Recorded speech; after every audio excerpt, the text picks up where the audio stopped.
இல்லை அப்படியே இல்லை. இப்போ பால் இங்கே தான் போகுது, அரௌண்ட் ஒரு 4th 5th ஸ்டெம்பில் பால் போகுது. திரும்ப திரும்ப என்ன சொல்கிறேன், head and shoulder followed by foot ஒர்க்குன்றேன். இப்படி இப்படி இங்கே பாருங்க, இப்போ எங்கே இருக்கு இந்த ஷோல்டர், இந்த சைடு இங்கே இருக்கு. நீங்கள் பேட் டவுன் ஸ்விங் வரும்போது கொஞ்சம் இப்படி பண்ணுறீங்க, பாட்டம் ஹேண்ட் கொண்டு வரேன்.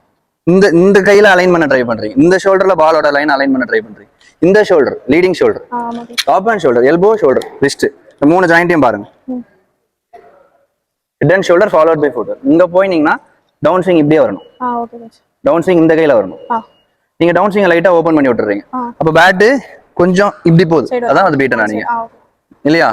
சோ நீங்க பவரை கொஞ்சம் இது பண்ணிக்கோ, கம்மி பண்ணிக்கோ, ஓகேவா. கண்ட்ரோலை ஜாஸ்தி பண்ணு. நல்ல ஷேப் போட்டு டேப் பண்ணாலே பால் ஓடிடும்.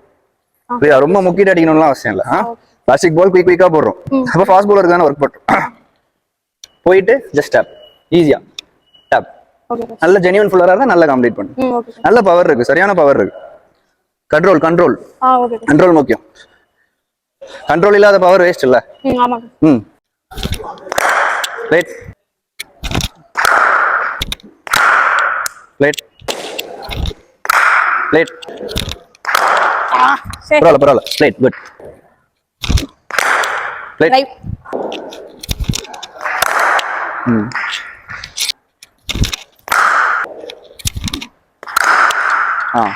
இல்லைங்க இப்போ பிளேட். குட். இதுக்கு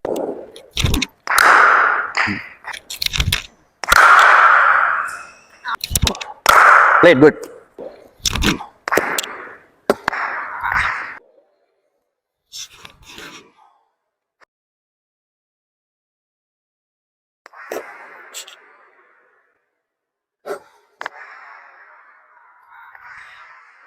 எதனால கால்ல பட்டது? நீங்க என்ன ஹெட் அண்ட் ஷோல்டர் இந்த பக்கம் போயிடுச்சு, கால் இங்க அலைன் ஆயிடுச்சு.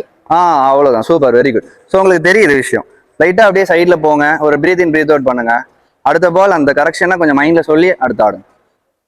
ஃப்ரெஷ்ஷா வந்து நியூட்ரலா நெக்ஸ்ட் பால் ஆடணும். அந்த கரெக்ஷனை மைண்ட்ல ஓட விட்டுட்டு பிரீத் இன் பிரீத் அவுட் பண்ணிட்டு நெக்ஸ்ட் பால் நியூட்ரலா மைண்ட் வச்சு ஆடணும். ஓகேவா?